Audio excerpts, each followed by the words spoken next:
Okay, तो इस lecture में हम डिस्कस करने वाले हैं वाइब्रेशन का unit 3, that is system having 2 degree of freedom. तो पार्ट 3 में हम देखेंगे कपल्ड वाइब्रेशन। तो चलिए शुरू करते हैं। ओके, कपल वाइब्रेशन क्या है, या फिर कपल वाइब्रेशन को हम लोग बोलते हैं कंबाइन और rectilinear combined rectilinear and angular motion. Means एक लीनियरली मूव होता है और एक एंगुलर होता है। मतलब एक सिस्टम में हमारा सिस्टम जो लीनियरली भी मूव हो रहा है और वो ट्विस्ट भी हो रहा है, एंगल भी बना रहा है, दैट टाइप ऑफ सिस्टम को हम लोग बोलते हैं कपल्ड या combined rectilinear and angular motion. For example, जब हमारा कार मूव होता है और जब आप ब्रेक लगाते हो तो आगे का शॉकअप है वो दबता है और पीछे का शॉकअप थोड़ा ऊपर होता है। ठीक है, आगे का शॉकअप क्या होता है, कंप्रेस होता है, पीछे का शॉकअप एक्सटेंड होता है। और आप देखोगे एट सीजी से, सेंटर से आगे लीनियरली मूवमेंट क्या हुआ, आगे का दबा पीछे का डिस्टेंस वो हुआ, बट एंगल भी तो हुआ। आगे दबा पीछे उठा तो सेंटर से सीजी से एंगल भी तो बना, थीटा। तो एक हो गया एंगुलर, एक हो गया rectilinear. In that type of system what is the frequency equation for that type of system?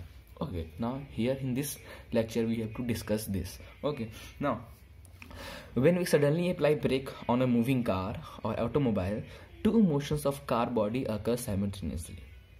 One, the translatory means displacement, and other is angular, that is theta. Okay, this type of unbalance in the system occurs because center of gravity of a car and the center of rotation not coincide. Clear? For example, let us consider this two system. ये आपका गाड़ी का पहला shock up है stiffness K1, दूसरा shock up stiffness K2. The length of this shockup from CG of this car is L1, and from this L2 this is CG, and J is the polar moment of inertia of this car or this angle पे जो rotate होगा. M is the mass of this body.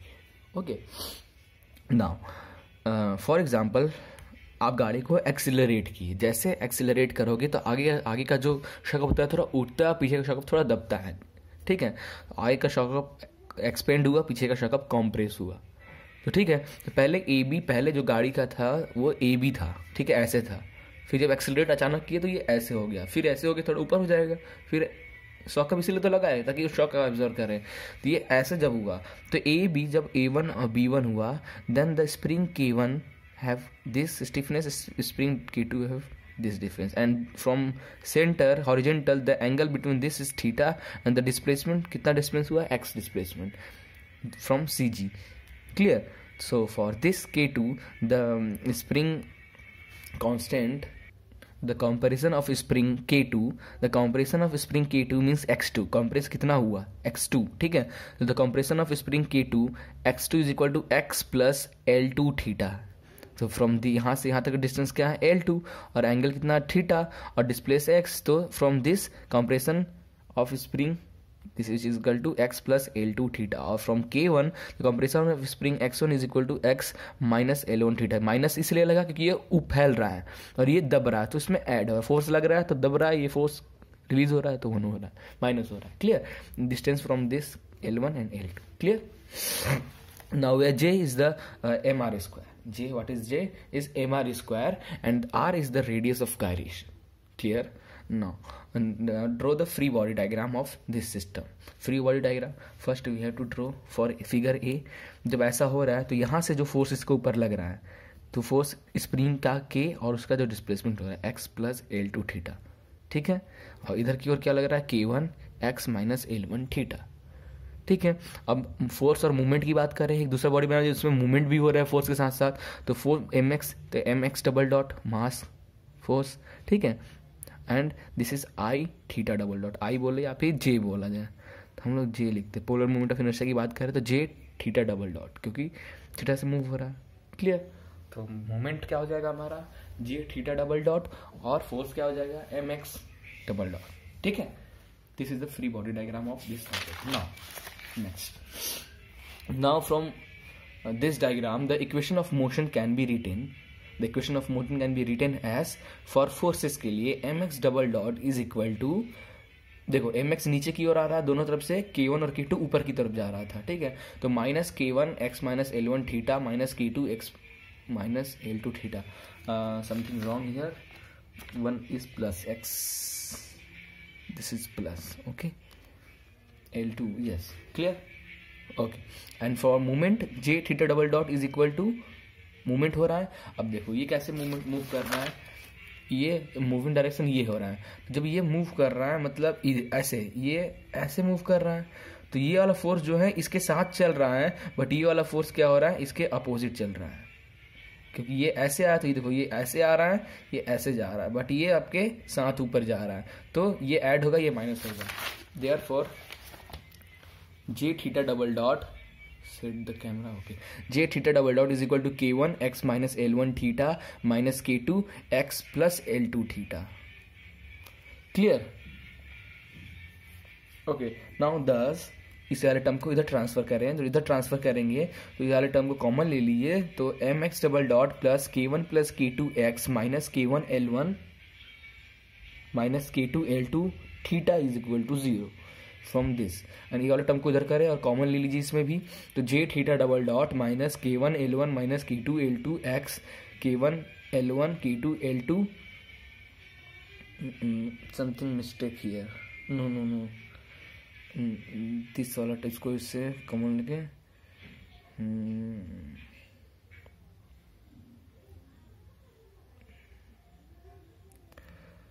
k1 common लेंगे, इधर आ जाएगा this, okay okay good. Now and for this k1 L1 का square plus k2 L2 का square theta is equal to 0, equation number 1 and this is equation number 2, clearly.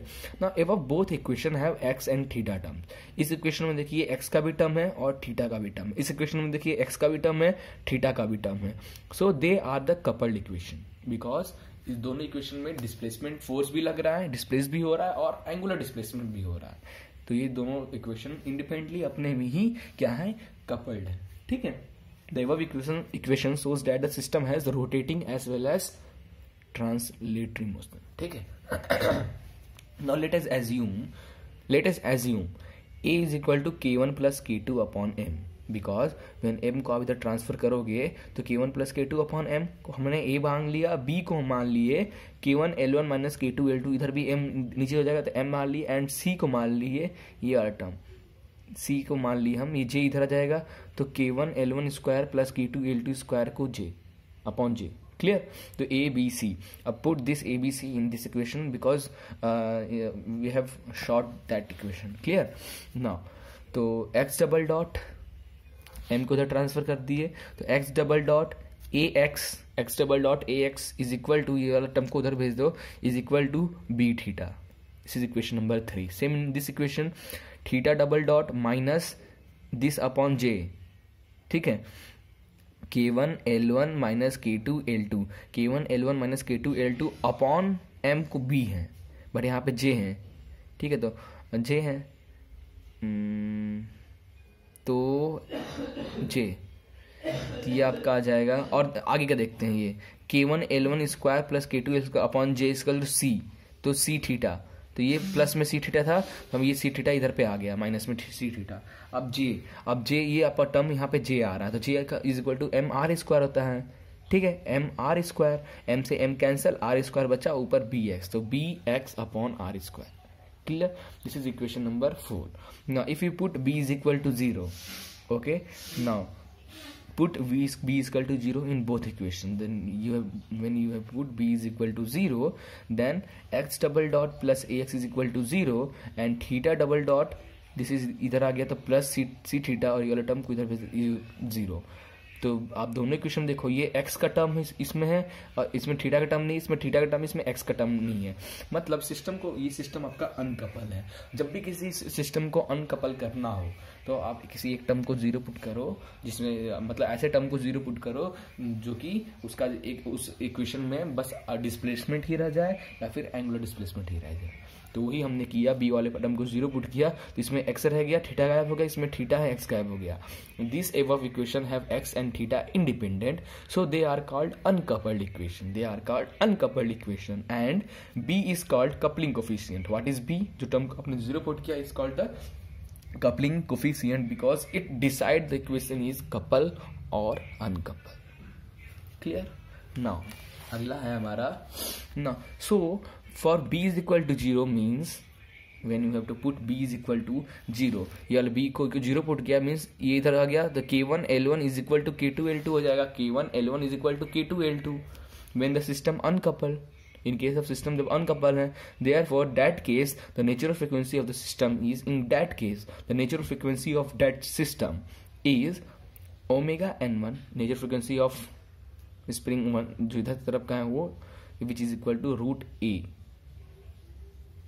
Clear, which is equal to root of k1 plus k2 upon m. कैसे हुआ? From equation number 5.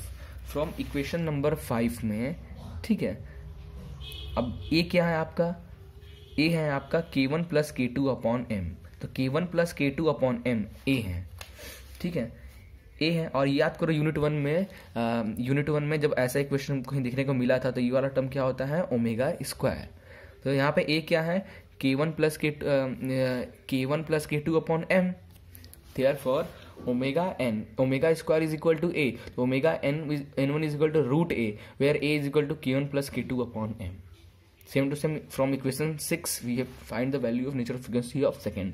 तो is root c here, root c is equal to omega. Okay, तो omega n2 is equal to root c and c is equal to k1 L1 square plus k2 L2 square upon j. Clear?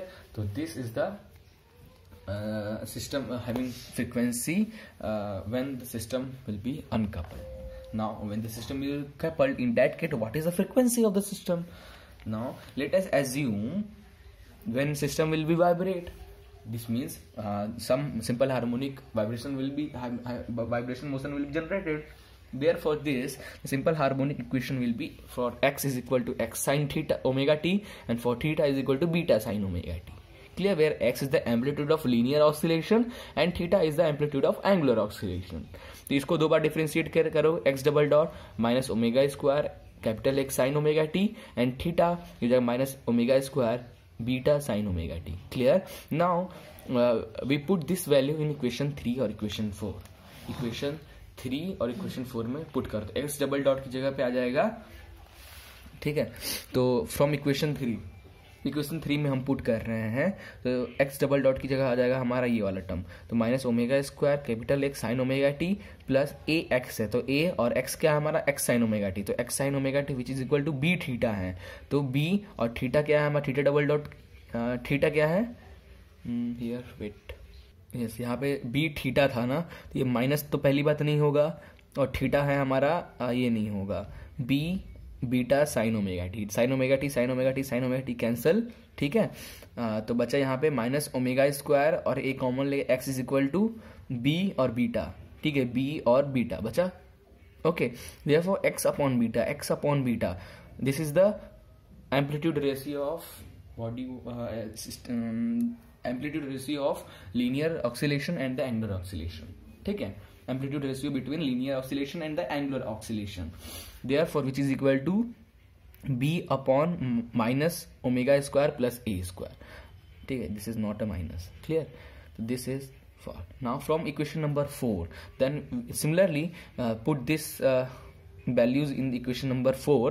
then we have find minus omega square beta, sine वाला terms तीनों तरफ से हमने cancel कर दिया, direct लिख दिया, minus theta double dot की जगह लिख दिया minus omega square beta plus C theta. ठीक है, सी थीटा, तो सी थीटा क्या था हमारा? बीटा था, बीटा साइन ओमेगा टी का कैंसिल हो चुका है, तो बीटा बचा is equal to b x upon are square. तो बी अपॉन आर स्क्वायर यही हुआ, x is equal to capital x sine omega t. Clear? तो यहाँ पे कैपिटल एक्स भी मल्टीप्लाई में कैपिटल एक्स भी रहेगा. ठीक है, तो दिस कैपिटल एक्स और ये वाला बीटा को इधर करो, तो X upon beta is equal to C minus omega square, beta common है C minus omega square upon B upon are square. From this is the ratio of second. For second spring the ratio of linear and oscillation, ratio of amplitude of linear and oscillation motion. Clear? Now both are same in left hand side, so we are equate this for finding the frequency equation. Okay, तो दोनों को equate किया, तो b upon a minus omega square is equal to c minus omega square upon b upon r square. ठीक है। तो इसमें से क्या करना है, इसको इससे मल्टीप्लाई करोगे तो b square upon are square, इसको इससे मल्टीप्लाई करोगे c minus omega square a minus omega square. Okay, तो this c omega square, c a minus c omega square minus a omega square plus omega 4। Clear. Therefore अब इस equation को थोड़ा सा सही करते हैं, तो ये इसको इधर ट्रांसफर कर देते हैं, तो omega 4 minus omega square same minus A plus सी का ओमेगा स्क्वायर प्लस इसमें दोनों में कोई कॉमन है नहीं है, तो A C minus B square R square equal to 0। This is the frequency equation of that type of system when the system have coupled, have linear motion and linear angular motion. Okay, now this equation is quadratic equation of omega square. See that this equation is quadratic equation of omega square. Clear. Therefore we can find the value of nature of frequency of the system with directly help of quadratic equation. Therefore तो आपको याद है formula जो इससे पहले lecture में बताया था हमें, क्या होता है, minus B plus minus root B का square minus 4ac upon 2a होता है। तो यहाँ पे ये वाला टर्म है b, ये वाला टर्म आगे किसका कोफिशिएंट है a, और ये होल टर्म है c। क्लियर। आप पुट करें वैल्यू पुट करते जाए, उसको फर्दर आप सॉल्व करते जाए। तो a प्लस सी इसका स्क्वायर, ये माइनस है तो a प्लस सी, ये ठीक है, ये हटा दूं नहीं तो फिर कंफ्यूजन होगा। तो a plus c plus minus इसका स्क्वायर, तो a प्लस सी का whole square minus 4 into a, एक ओमेगा स्क्वायर का कोफिशिएंट 1, तो 1 into a C minus B square upon are square upon 2। ठीक है, 2a, तो 2a आपका 1 है, तो a plus C by 2 plus minus 1/2, और इसको खोले तो a square C square plus 2ac minus 4ac plus 4, तो ये कैंसिल हुआ, बचा this a square plus C square minus 2ac plus 4b square upon are square. तो this term will be a minus C का whole square plus 4b square upon are square. Therefore omega n1 when we have to use minus sign, तो omega n1 is equal to root of a plus सी का a plus C by 2 minus 1/2 under root of a minus C का whole square plus 4b square upon are square. Clear.